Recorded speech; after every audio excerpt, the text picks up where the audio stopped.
Oi, gente, vou começar a resolução das questões.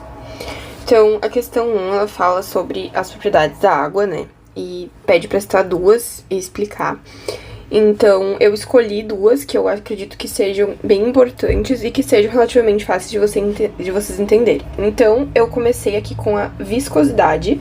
A viscosidade da água, ela é baixa, então permite com que haja bastante fluidez entre os compostos.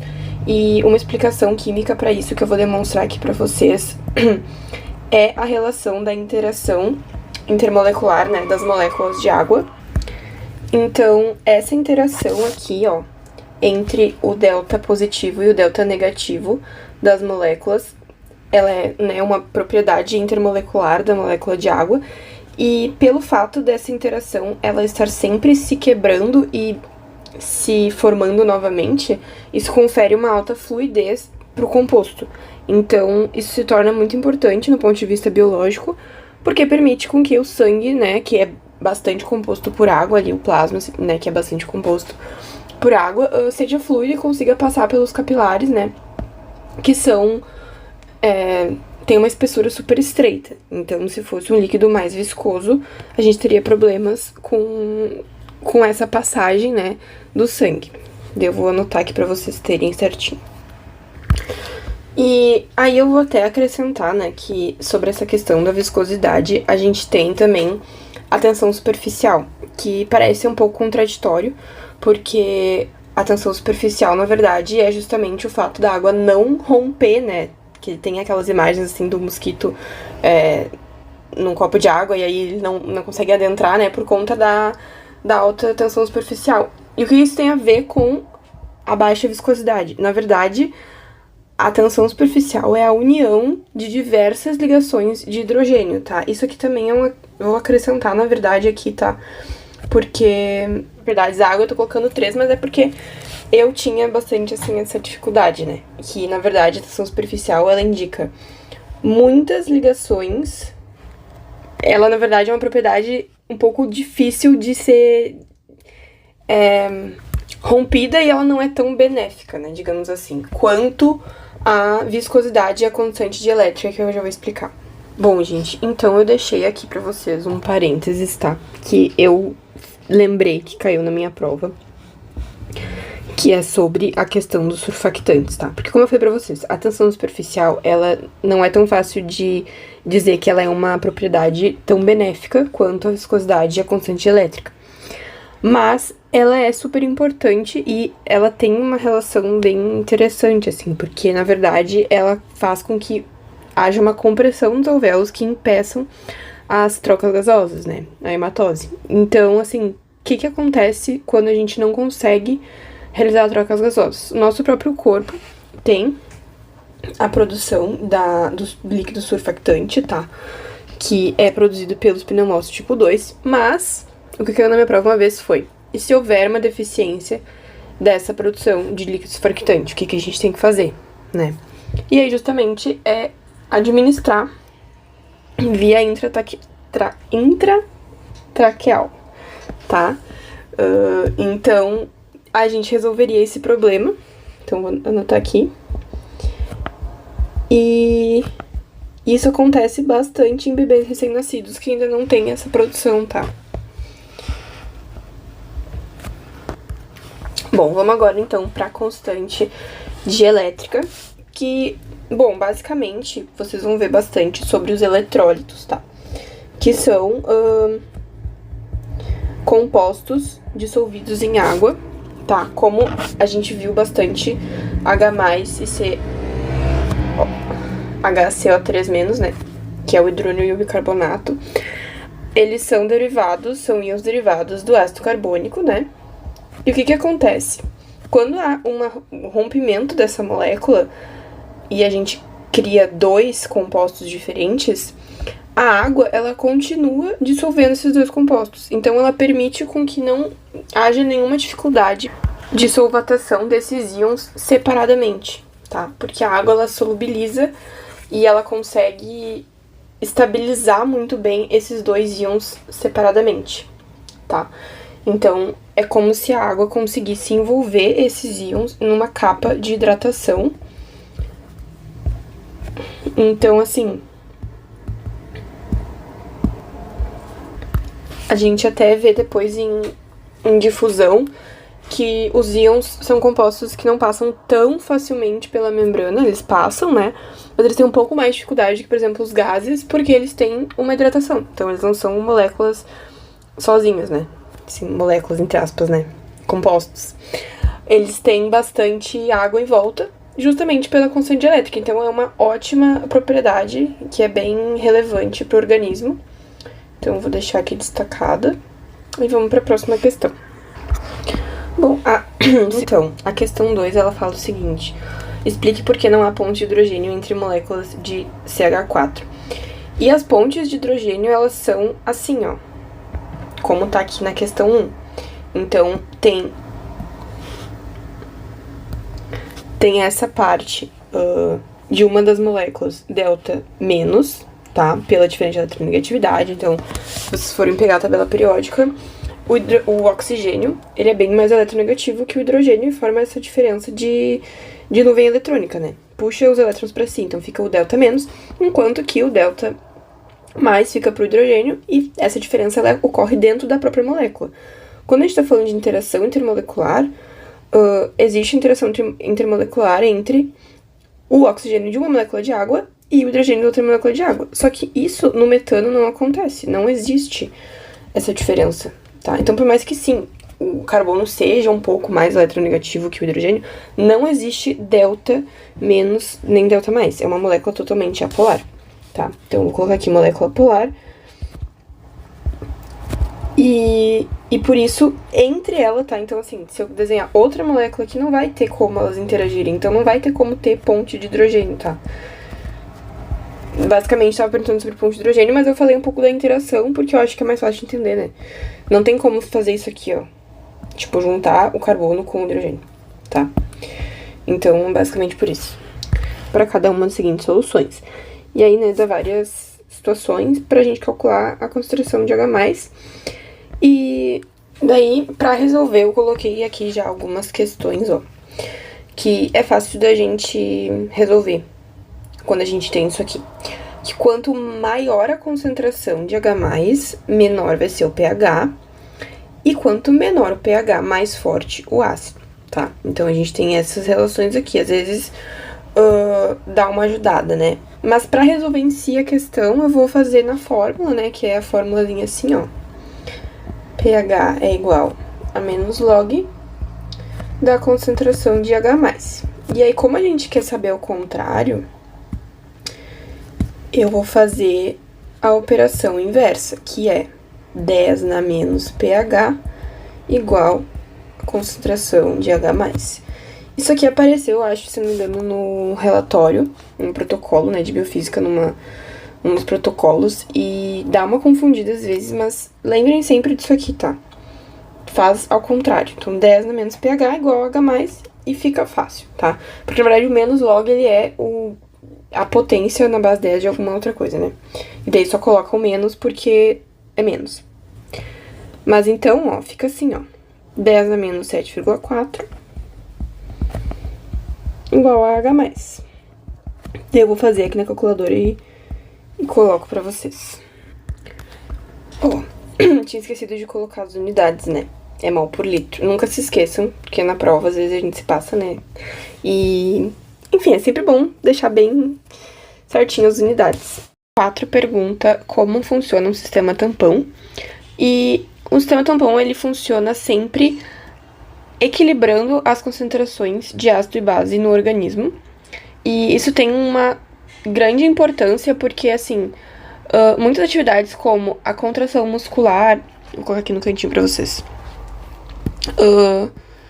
A atividade elétrica do coração, a excitabilidade do coração. Então, vou colocar aqui, ó. Ó. Todos esses processos do corpo, eles precisam de um pH específico e que esteja regulado de acordo com a necessidade daquele processo, daquele sistema, tá? Então, essa é a função do sistema tampão. E aí, existem vários sistemas tampão para diferentes regiões do organismo para diferentes processos metabólicos. Eu peguei de exemplo o tampão bicarbonato, porque é um tampão que a gente vê muito e que eu não coloquei aqui também, tá? Mas ele é um tampão aberto, tá? Por quê? Porque ele tá em contato com a quantidade de ar que entra pelos nossos pulmões, tá? Então, ele não é um tampão, assim, por exemplo, intracelular, né? Ele é um tampão extracelular e bastante aberto, porque ele tá sempre nessa área de troca com o ambiente, tá? E aí, bom, a equação de Henderson-Hasselbalch, ela é o básico pra gente entender tampão. E ela tem uma relação matemática que é a seguinte, tá? A quantidade de base conjugada pela quantidade de ácido deve dar uma razão igual a 1 para que a gente tenha o pH igual ao pKa, tá? Então, a gente vai ter log de 1. Isso aqui, né, tem que dar 1 essa razão. Vocês vão ver na questão 5, eu expliquei ela mais detalhadamente, tá? Então, aqui eu vou passar mais por cima. Mas a razão é 1, o pH igual ao pKa. E aí, a gente tem o maior poder tamponante.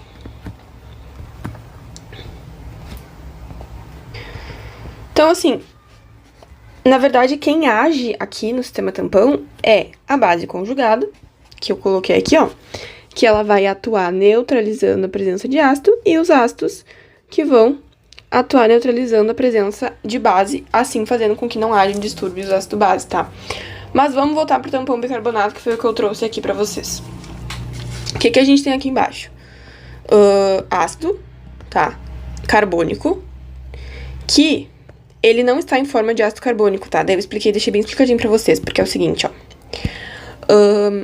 Aqui a gente tem o coeficiente de solubilidade do carbono, do dióxido de carbono, tá? Que é 0,23. E ele tem essa unidade aqui, ó, milimol por litro, milímetro de mercúrio. Então, o que ele relaciona? A pressão do dióxido de carbono com a concentração. Então, ele é o coeficiente de solubilidade do dióxido de carbono, tá? É 0,23. A pressão de carbono, vocês veem, assim, bastante naquelas questões de caso clínico que fala de distúrbios ácido-base, que ela deve ser 40 milímetros de mercúrio. Por quê? Porque multiplicado por 0,23, que é o coeficiente de solubilidade, a gente vai ter 1,2 mol por litro. E aí, eu coloquei aqui, ó, a relação pra vocês, que a gente tem esse corte das unidades, ó. Isso aqui é só pra vocês entenderem, tá? Mas, assim, eu acho mais fácil entendendo, assim, o que acontece nas fórmulas. E aí fica 1,2, que é a quantidade exata que a gente deve ter no nosso corpo pra manter o pH no sangue 7,4. Então, qual que é a região que a gente tá trabalhando aqui com esse tampão? É o sangue, tá? Como eu falei, é um tampão aberto, então ele, assim, participa dele, digamos assim, o pulmão, os rins, o sangue e a parte externa, que é a nossa respiração. Mas, se a gente tiver que falar onde que o pH ele deve estar regulado, no sangue, 7,4. Para que esse pH fique 7,4, a gente considera o pKa do ácido carbônico 6,1. O ácido carbônico, ele tá aqui como PCO2, tá? Como pressão de dióxido de carbono em milímetros de mercúrio, tá? E ele não aparece aqui, então a gente não tem essa parte aqui como ácido. Por quê? Porque o ácido carbônico, ele tá sempre tendo uma reversibilidade. Então, o que acontece? Ele tá sempre nisso aqui, ó. Ele nunca tá assim como... Porque o ácido carbônico... Deixa eu pegar um espaço melhor aqui pra vocês. O ácido carbônico, ele é assim, né? Só que ele nunca tá assim. Ele tá sempre numa reversibilidade, ó, de H2O mais CO2. E aí forma esse ácido carbônico. Mas por ele estar sempre hidratado pela água, ele acaba ficando mais em forma de gás, de dióxido de carbono, tá? Então, é por isso que a gente mede em pressão de dióxido de carbono, não em quantidade específica de ácido carbônico.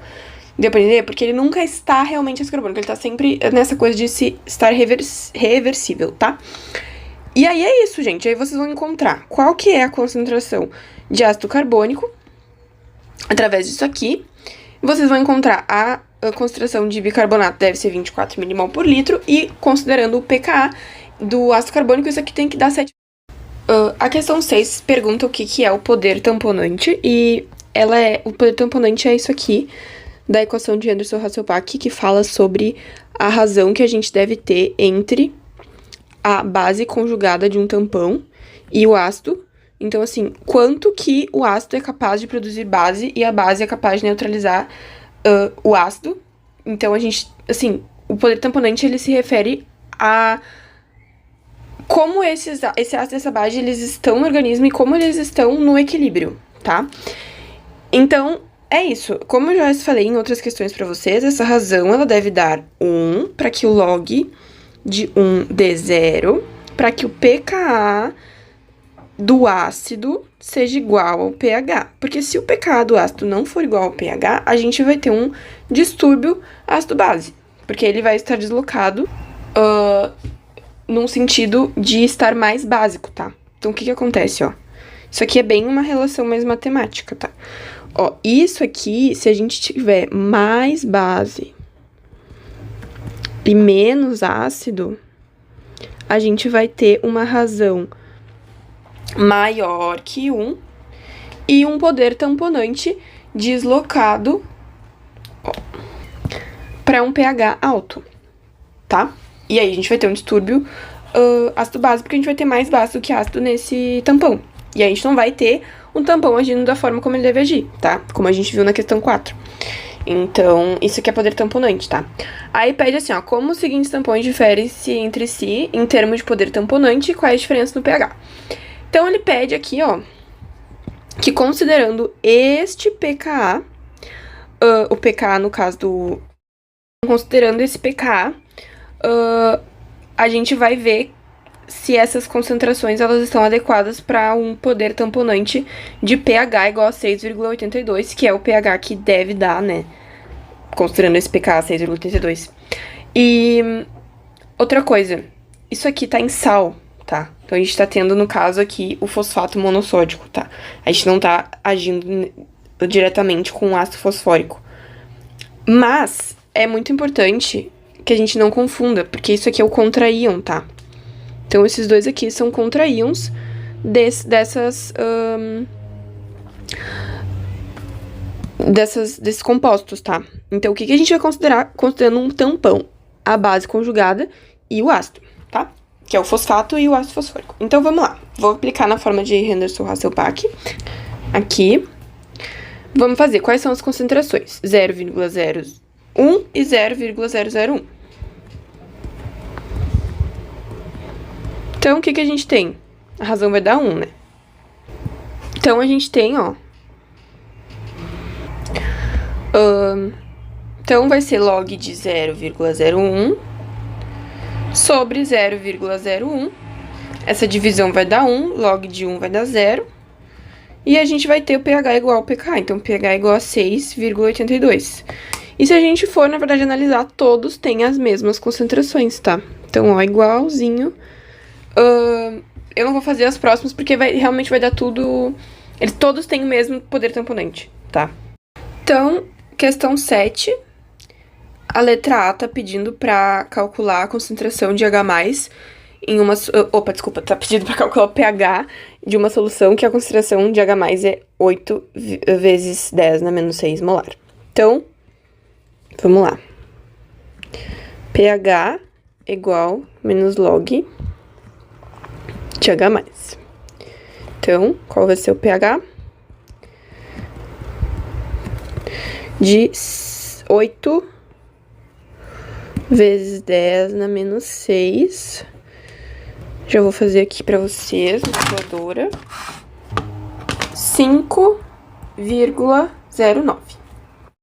A questão B diz assim: pH de uma solução tampão acetato 4 mols, ácido acético 4 mols, quando a esta se adiciona 0,1 mol de HCl, considerando o pKa, né, do ácido acético 4,7. Então, o que eu já coloquei aqui pra vocês?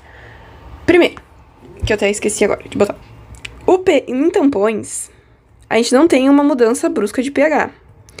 Então, assim, a concentração, ela tende a estar sempre igualada, tá? Mas o que acontece? Como a gente tá adicionando ácido, aqui a gente sabe que o pH vai diminuir, tá? Então, a gente tinha, inicialmente, qual que era o pH inicial, né? Vamos começar do começo aqui, ó. pH inicial, 4,7. Tá? Por quê? Porque 0,4 de cada espécie, log de 1, 0, tá? Depois da adição de HCl,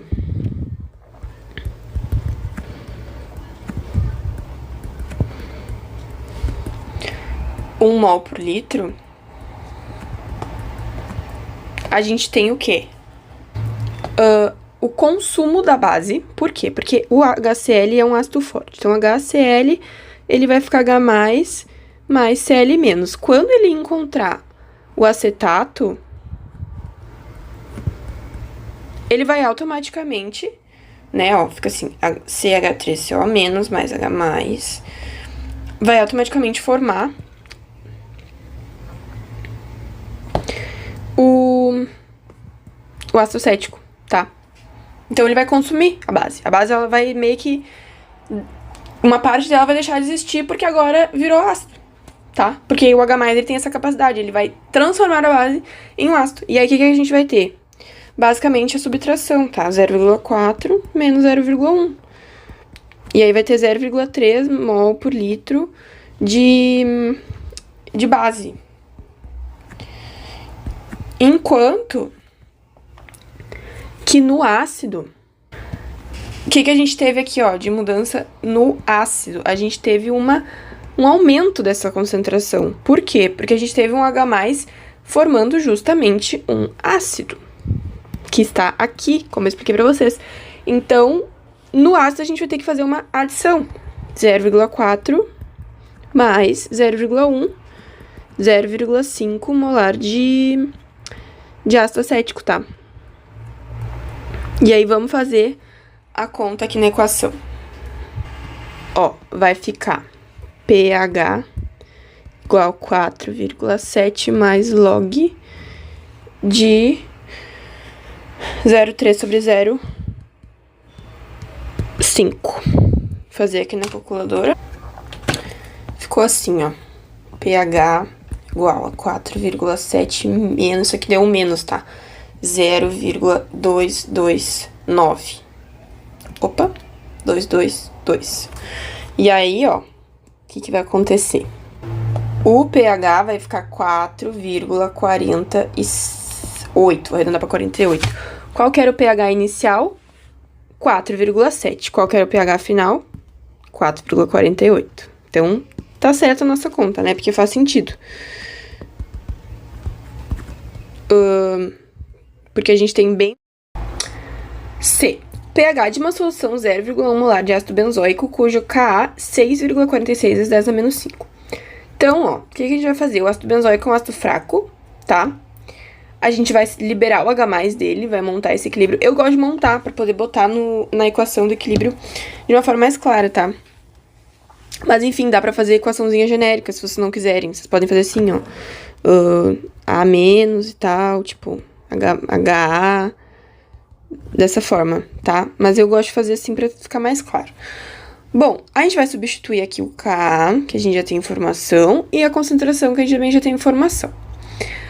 Nessa parte aqui de baixo, se a gente fosse ver bem a fórmula, tem aquele menos X, né? Que a gente via bastante em QGT.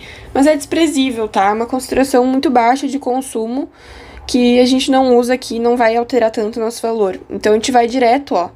Multipliquei, tá? Ó, multipliquei aqui esses dois valores, deu 6,46 vezes 10 a menos 6, botei a raiz, porque a gente tá falando de x ao quadrado, achei a concentração de íons de hidrônio e coloquei no menos log, tá? Dica pra essa questão, não confundir que o resultado não é esse aqui, tá? O resultado é o menos log. Então, às vezes a gente se passa nisso aí, né? Sempre fazer o menos log pra achar. E aí, conferir se o pH faz sentido, né? O pH faz aqui, ó. 2,6 é de um ácido. Vamos fazer a D agora. Calcule a composição de uma solução injetável isotônica de streptomicina 4G% necessária para produzir 100 ml de solução. Vamos lá. Ó, a gente tem 4 gramas em 100 ml, tá? Isso que significa o porcento dessa streptomicina. E a gente precisa de uma solução que seja 0,3 osmolar. No caso, eu vou converter isso aqui em mol, tá? Depois dividir por 0,1, que 0,1 é o volume da solução, pra achar quanto que é em mol por litro. Devo multiplicar pelo coeficiente de associação da streptomicina e vou achar a osmolaridade dele. Depois a gente continua aqui o raciocínio. Ó, achei isso aqui, ó, 0,069 mol por litro de streptomicina. O que eu vou fazer? Eu vou colocar 0,3, eu vou colocar assim, ó, osmolaridade é igual a concentração vezes o coeficiente de dissociação, que é 1, tá? Tá falando aqui na questão, ó. Aqui, tá falando que é 1. Aqui eu vou achar qual que é a osmolaridade da solução, que no caso tá sendo 0,069. Então ela tá hipotônica, né? Porque o certo seria 0,3. O que eu vou fazer? Ó, solução hipotônica. Vou adicionar NaCl. Porque ela é menor que 0,3. Então, adicionar NaCl para completar. Quanto de NaCl? Aí eu vou fazer o seguinte, ó. 0,3 menos a osmolaridade que eu já tenho. Deixa eu fazer aqui. 0,231, que eu preciso osmolar de NaCl. Então, o que eu vou fazer? Vou colocar na fórmula. Qual que é o coeficiente de dissociação do NaCl? 2. Vezes a concentração em mol por litro, que é o que eu preciso saber. Então, eu vou dividir isso aqui por 2. E a gente vai ter 0,1155 mol por litro de NaCl. Eu vou transformar para gramas, porque assim, a questão, ela pede qual que é a composição da solução injetável, tá? Então, eu vou transformar para gramas de NaCl e gramas de streptomicina, para ficar bem correspondente à porcentagem que a gente tava falando ali, né? Porque tá falando aqui, ó, gramas por cento. Então, eu vou continuar nesse raciocínio. Vou fazer aqui a conversão. Ó. 0,1155 mol em 1 litro, em 0,1 litro, que é o que a gente quer, a gente vai ter quantos mols? Aí multiplica por 0,1, 0,0155 mol em número de mol, né? Isso aqui. Aí, quanto de NaCl é isso? X, se 1 mol é 58,5 gramas. X vai dar 0,67 gramas de NaCl. Então, assim, gramas por cento, né? De NaCl. E 4,4 gramas por cento, né? De... Que nome difícil. Eu vou deixar assim.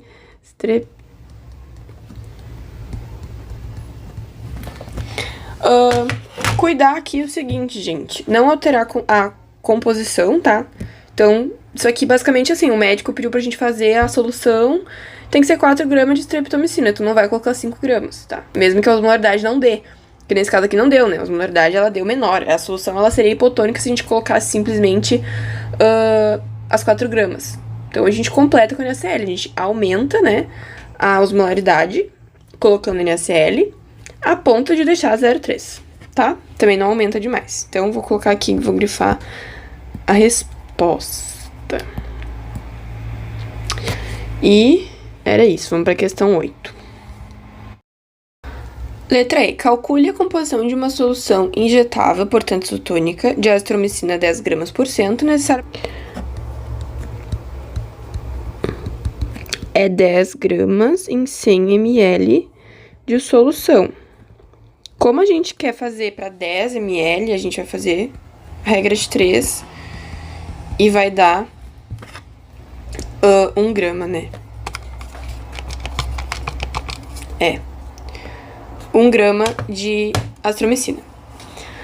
Quanto que isso é em mol por litro? 1 grama é X, se 748,9 é 1 mol. Aí a gente vai descobrir o número de mol, né?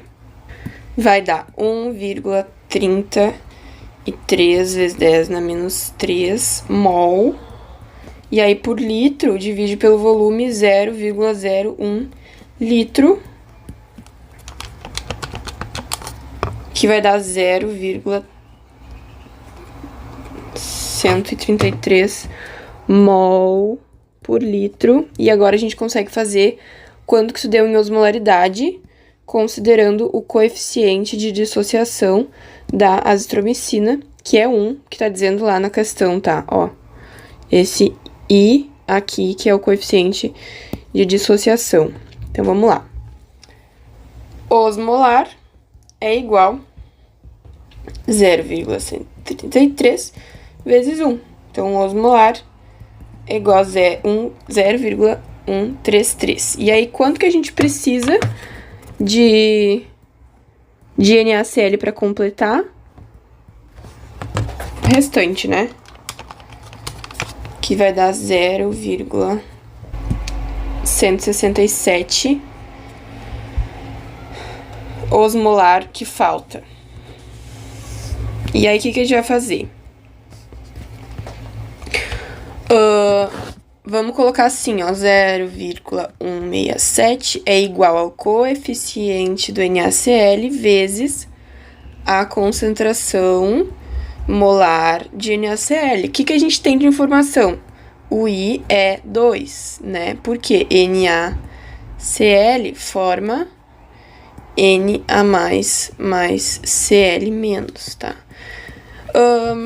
Vou aproveitar e vou dar uma dica pra vocês, tá?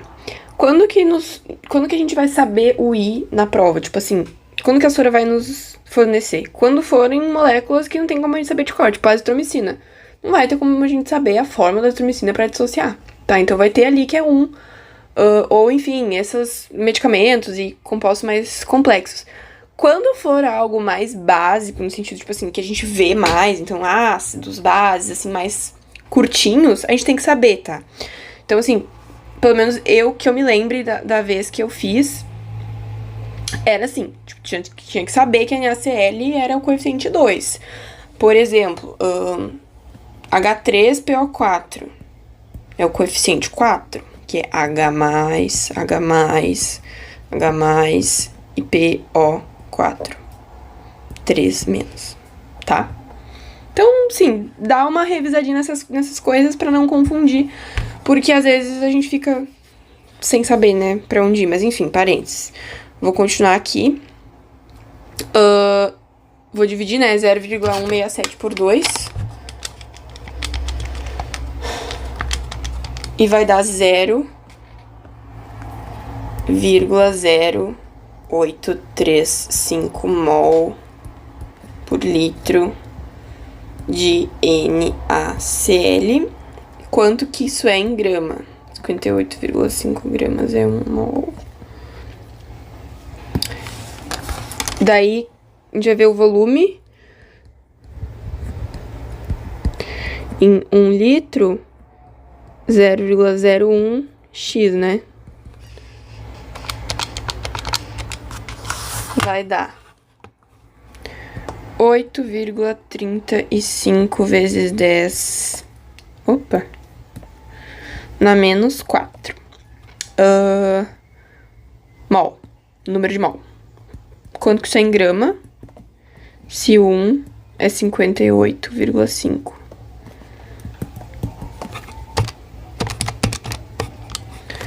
0,049 gramas de NaCl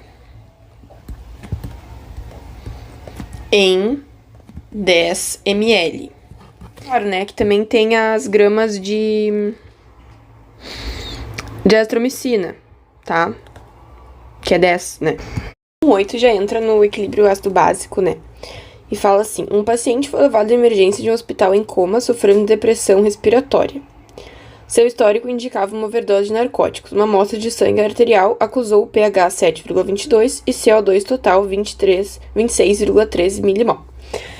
Bom, então assim, ó, primeiro pergunta, né, qual é o estado ácido básico do paciente, e eu queria fazer algumas considerações. Primeiro, esse valor aqui de CO2, ele está falando CO2 total e não está falando pressão de CO2. Então, isso é uma coisa bem importante, tá? E eu destaquei aqui, coloquei em preto pra vocês. Que é o seguinte, ó.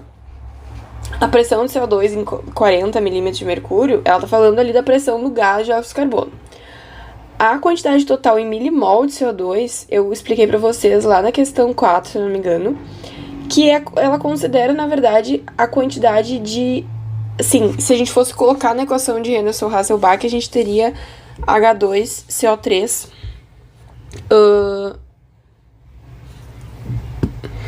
no denominador, né? Como o ácido ali do tampão bicarbonato. Isso aqui é tudo uma questão do tampão bicarbonato que a gente tá falando, né?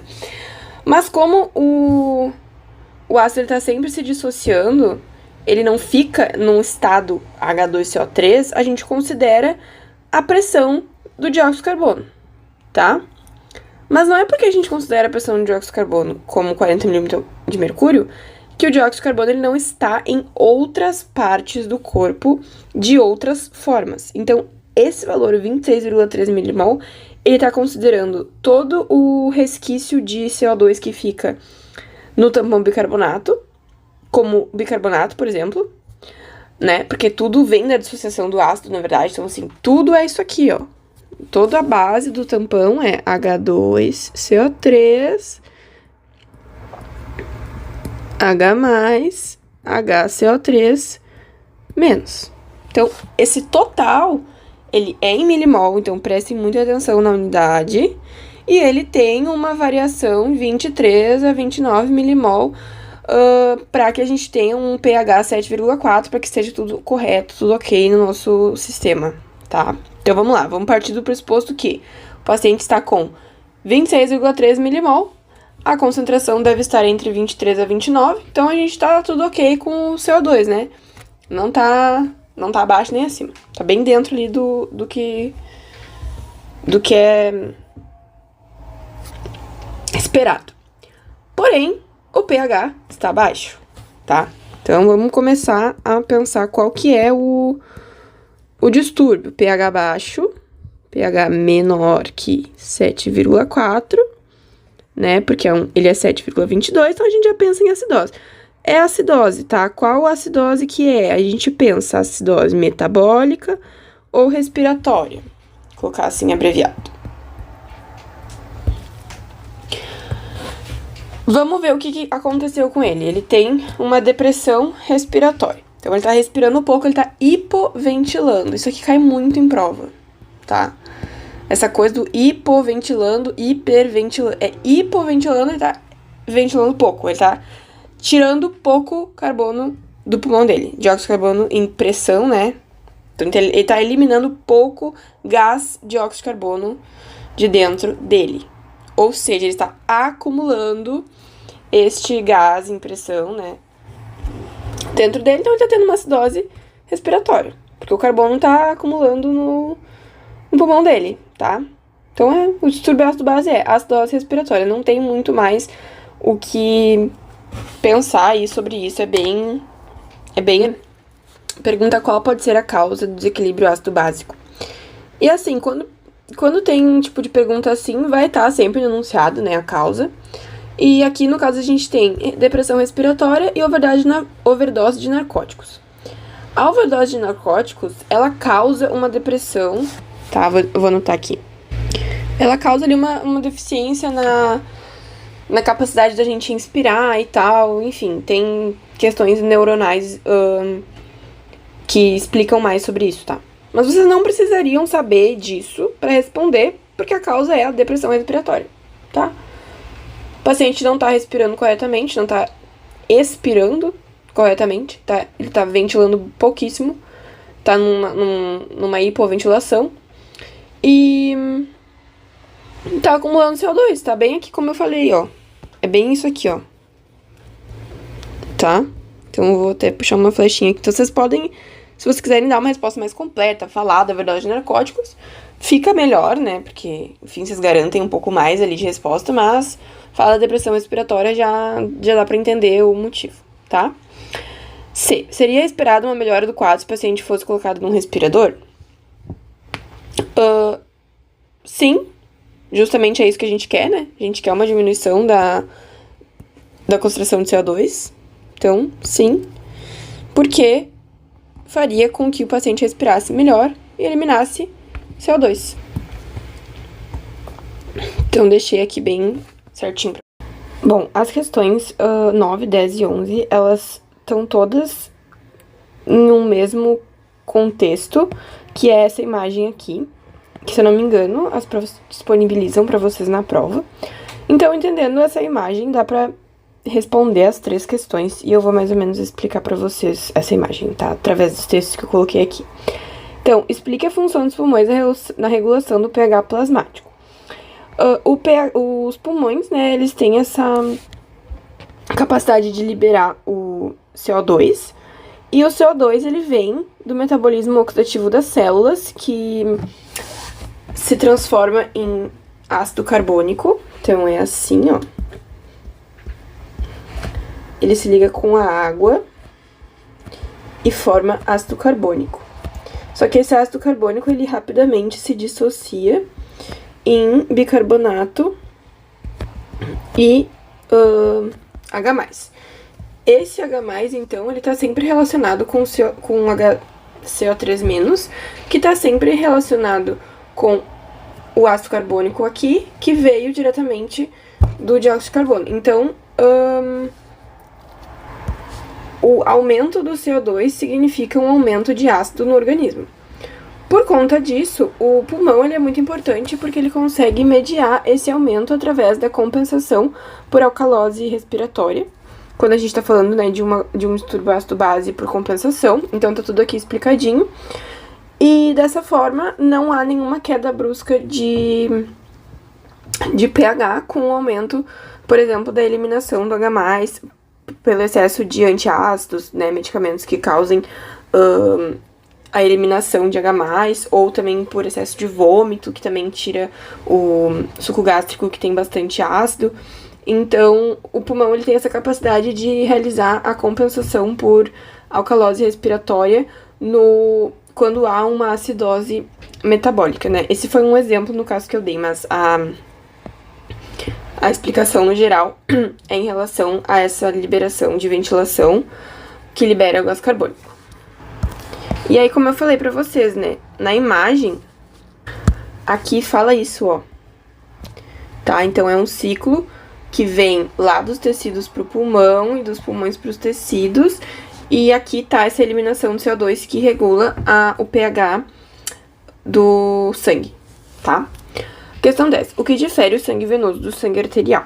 Então, também dá pra explicar considerando as diferenças de concentração de CO2 e de oxigênio no sangue venoso para o sangue arterial. Então, o sangue venoso ele tem essa característica de pegar o CO2 que veio do metabolismo oxidativo das células e conduzir porque o CO2, como eu falei pra vocês, né, ele não vai estar sempre em forma de CO2, então ele vai estar em forma de ácido carbônico, vai se dissociar. Então, o sangue venoso ele tem essa capacidade de levar o CO2 para os órgãos de eliminação dessa quantidade de ácido, tá? E aí, isso faz com que ele tenha uma alta concentração de CO2. Essa alta concentração, ela é explicada pelo fato dele vir do metabolismo oxidativo dentro das células, tá? Enquanto que no sangue arterial a gente tem uma alta concentração de O2 devido ao sangue alveolar que contém o O2 que a gente inspira. E dessa forma, através das artérias, o sangue ele consegue transportar o O2 para os tecidos, nutrindo eles. Se a gente fosse ver mais, assim, adentrar mais, na verdade, o oxigênio ele se liga na hemoglobina, que é uma proteína que está dentro dos eritrócitos, né, da hemácia, que está no sangue arterial, e essa ligação ela só é possível se a gente inspirar oxigênio. Isso aqui também está explicado aqui, ó. Então, a gente tem o oxigênio, a gente tem a ligação da hemoglobina. Essa hemoglobina, ela tá daqui, ó. Então, isso aqui é realmente todo um ciclo. Então, a hemoglobina, ela tava com H+, ela se ligou com O2 aqui. Uma parte virou ácido carbônico e a outra parte virou em hemoglobina ligada ao oxigênio, que vai nutrir os tecidos, tá? Então, essa é a diferença desses dois tipos de sangue, digamos. Questão 11, por que as hemácias do sangue venoso são maiores que as do sangue arterial? Então, eu vou começar explicando pra vocês o que acontece dentro das hemácias até chegar nesse aumento das hemácias no sangue venoso. Então, a gente tá falando aqui do sangue venoso.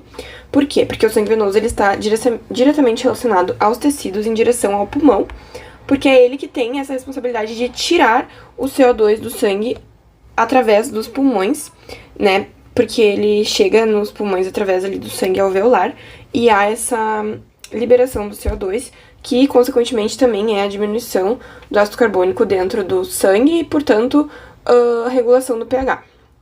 Mas então, dentro dos eritrócitos é o seguinte, o CO2 ele vem do metabolismo oxidativo, se liga com a água, formando o ácido carbônico, que através da ação da anidrose carbônica forma o bicarbonato e o H+. Quando há esse desprendimento do H+, aqui nessa relação, há uma leve diminuição do pH intracelular. Esse pH intracelular, ele é tamponado pela hemoglobina, que é uma proteína presente no sangue responsável por esse tamponamento. Isso aqui tá bem explicado tanto aqui, que eu coloquei pra vocês, mais detalhado, quanto aqui a gente já vê isso, ó. Aqui tá acontecendo esse tamponamento do H+. E retorna o ciclo a partir daqui, quando tem mais entrada de oxigênio. E aí a hemoglobina acaba se ligando ao oxigênio, porque uma vez que um sítio da hemoglobina está ligado ao oxigênio, a gente tem uma maior facilidade do oxigênio se ligar-se ao outro sítio, maior afinidade, tá? Então é bem importante entender isso aqui, que a gente consegue entender mais fácil. Mas então, em relação ao tamanho, é basicamente porque assim, ó, a liberação desse H+, dentro da célula do eritrócito faz com que ocorra um distúrbio osmótico, então mais íons entram, tá?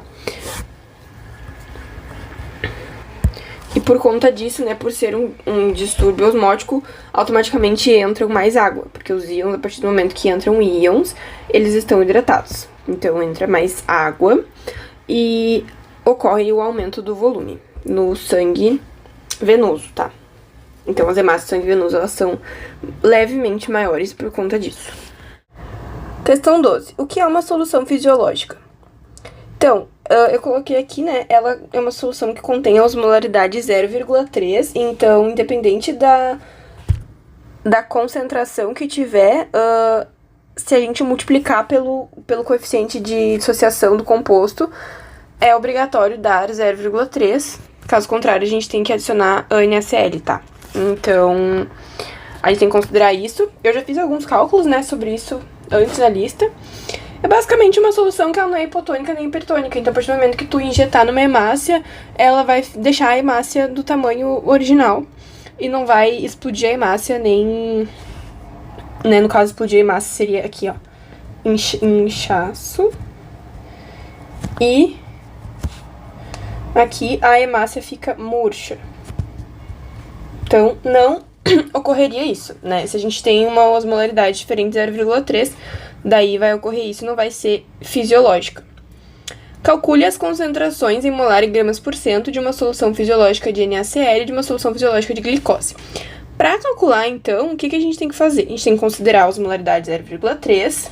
Então, ela tem que obrigatoriamente ser... Ó, vou fazer assim, ó. NaCl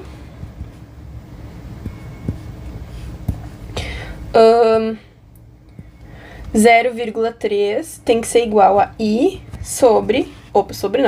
vezes mol por litro. Qual que é o coeficiente de dissociação do NaCl? 2. Então, a gente vai fazer assim, ó, e vai obter a concentração em mol por litro. E aí, a questão tá pedindo em gramas por cento em concentração molar, né? Então, em concentração molar, a gente já achou que é isso aqui. E em gramas por cento, a gente vai ter que converter mol por litro para as gramas de NaCl, né? Que é 58,5 gramas em 1 mol. Quantas gramas é 0,15 mol? Daí a gente vai achar as gramas em 1 litro. Fazendo esse cálculo, vou até fazer aqui já. 0,15 vezes 58,5. 8,76 gramas por litro. Como eu quero em gramas por cento, eu vou fazer 8,76 em 1 litro, x em 0,1 litro, que é gramas em 100 ml, né? Porcentagem significa isso. Então, multiplica por 0,1 e eu teria, no caso, 0,86%, tá? Gramas por cento, né? Vou botar certinho. De NaCl para solução fisiológica, tá? E aí pede para solução de glicose, que tem a massa 180. A glicose, ela não dissocia, tá? Ela sempre é glicose. No caso aqui do que a gente tá falando, né? Então, vai ficar assim, ó. 0,3 igual a I vezes mol por litro. E vai ser 0,3 mol por litro. Daí, 0,3 é X e 1 é 180 gramas. Daí, acha as gramas. 54 gramas em 1 litro. Daí, fica 54 em 1, 0,1 x. E aí, a gente vai ter em gramas por cento, que é 5,4 gramas por cento, tá? Deixa eu grifar aqui pra vocês. Em mol por litro é 0,3, né? Não tem muita alteração. Bom, gente, a questão 13 pergunta a diferença entre difusão e osmose. Como eu já tinha um resumo bem explicado sobre isso, eu coloquei aqui pra vocês, tá? Eu acho que tá bem detalhado, assim. Fala bastante sobre esses 3 pontos aqui, que eu sinto que caiu bastante na minha prova, assim, tipo, ter que saber essas coisas pra responder outras questões que envolvem, inclusive, os órgãos que têm mais área de troca com o ambiente, pulmão, intestino. Então, a difusão, né, é o processo do movimento das partículas da região de maior concentração para menor concentração. A osmose é o contrário, né? Então, a gente já percebe, na verdade, a osmose é o movimento do solvente, né? Mas a gente vai falar de osmose. Mas aí é um processo, aqui, ó, termodinâmico, e tem essa questão de quanto mais energia nós tivermos no sistema, mais rápido vai ocorrer a difusão. Além dessas questões que estão aqui no resumo, eu também vou falar, assim, a gente vai bastante na área 2 sobre difusão facilitada, com gasto de energia. Então, assim, quais moléculas que passam mais facilmente, mais dificilmente pelas membranas, né? Então, gases passam muito facilmente e moléculas pequenas. Então, por exemplo, glicose é uma molécula maior. C6H12O6. Então, é uma molécula maior do que, por exemplo, O2. Então, ela vai passar mais dificilmente. Tá? Aí a gente tem também a questão dos íons. Os íons, eles são moléculas pequenas, tá? Então, NaCl fica Na+, Cl-. Mas não é por isso que eles vão passar facilmente, porque eles têm uma super camada de hidratação. Então, eles são, assim, cheios de água em volta, né? Por isso, eles têm mais dificuldade em passar pelas membranas e ocorre uma difusão mais lenta, tá? Então, a difusão tem essas propriedades que vão ser mais discutidas na área 2, tá? Fala mais ali sobre difusão facilitada e simples. Mas o que eu achei que era mais importante, assim, foi isso aqui, eu coloquei aqui pra vocês, tá? Sobre osmose, a gente tem vários pontos, tá? Bom, a osmose eu anotei aqui o que eu achava que era mais importante, tá? Bom, sobre a osmose, o que ela se difere da difusão, né? Primeiro que ela é a passagem de uma solução para outra através de uma membrana semipermeável, diferente da difusão, que é a passagem do soluto, né? De uma molécula, de um íon, de um gás. Então, assim, já diferencia de cara aí, né? Mas se a gente fosse ver mais a fundo, é aquela coisa assim, ó. Tipo, tu tem uma membrana semipermeável. Aí tu tem de um lado, por exemplo, assim. Isso aqui de soluto na solução. Do outro lado tem isso aqui, ó. Muito mais, né? O que vai acontecer? A osmose, né? É um processo que permite com que haja essa passagem aqui pela membrana semipermeável. Então, isso aqui é a osmose. Aí, através disso, a gente tem a pressão osmótica, né? Porque o líquido sempre gera essa pressão quando ele quer passar de um lugar para o outro. E a pressão osmótica é definida pela força de deslocamento do solvente por unidade de área da membrana. Então, assim, a pressão ela só se torna nula se no outro lado da membrana semipermeável a gente vê uma pressão hidrostática igual à pressão osmótica que aquela solução está exercendo para entrar do outro lado, tá? E eu acho que é isso. Eu vou trazer para vocês uma imagem essa imagem aqui que fala sobre as soluções hipertônicas, hipotônicas, isotônicas, que tem totalmente relação com a osmose, né? Então, como tá dizendo aqui, ó, a concentração iônica no espaço extracelular, ou seja, no espaço menos concentrado para o mais concentrado, vai aumentando assim, ó.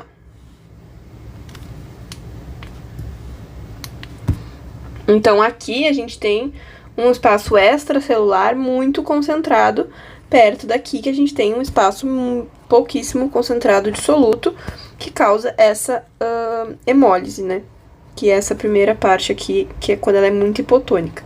Aqui também ela é hipotônica, também tem hemólise. Aqui já não tem, aqui é ideal, né? Aquilo que a gente tá falando de solução fisiológica. E aqui a gente tem muito soluto. Então, mesmo que a gente esteja passando do lugar menos concentrado para o mais concentrado, a gente tá passando de um lugar já muito concentrado. Então, não rola, né? E é isso. Acho que a osmose deu pra explicar bem. Vamos pra 14. Que 14 diz: supondo que todos os solutos abaixo dissolvessem completamente em água, qual as molaridades das seguintes soluções? Aí é bem aquele cálculo que a gente já fez, né? E eu vou dar mais uma revisada. Que é 0,35 molar de NH4,2SO4. Isso aqui é bem assim, ó, o que pode confundir vocês é na dissociação dos compostos. Então, NH4,2 é assim, ó, NH4,2, né? NH4, NH4. Então, aqui a gente tem 2. E aí é o mais, né? Mais. E SO4, 2 menos. Aí tem que fazer o resto, né? Coeficiente de dissociação, 3. 3 vezes 0,35. A gente descobre a osmolaridade.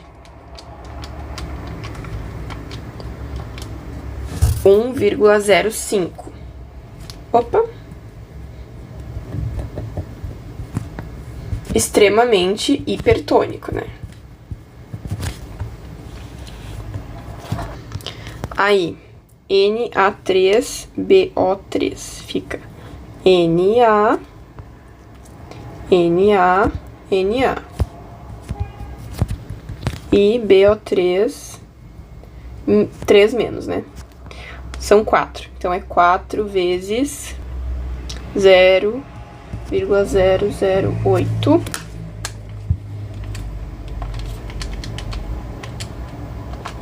0,032. Então, aqui é hipotônico. 0,1 molar de manose, que é um açúcar. Açúcar não tem coeficiente de dissociação. Então, é 0,1 osmolar, que é também hipotônico. E solução que contém glicose 0,2 molar e NaCl 0,02 molar. Vamos fazer aqui o cálculo. Glicose.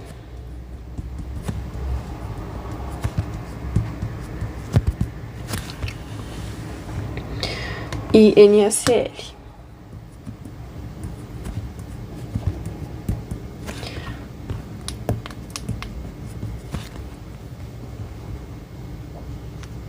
Tá.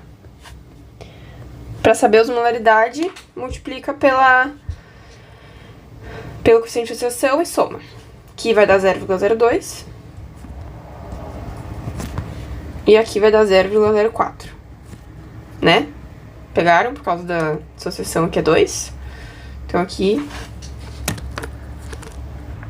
se a gente somar, vai dar uma osmolaridade baixíssima de 0,06. Então, também seria uma solução hipotônica. Tá? É isso.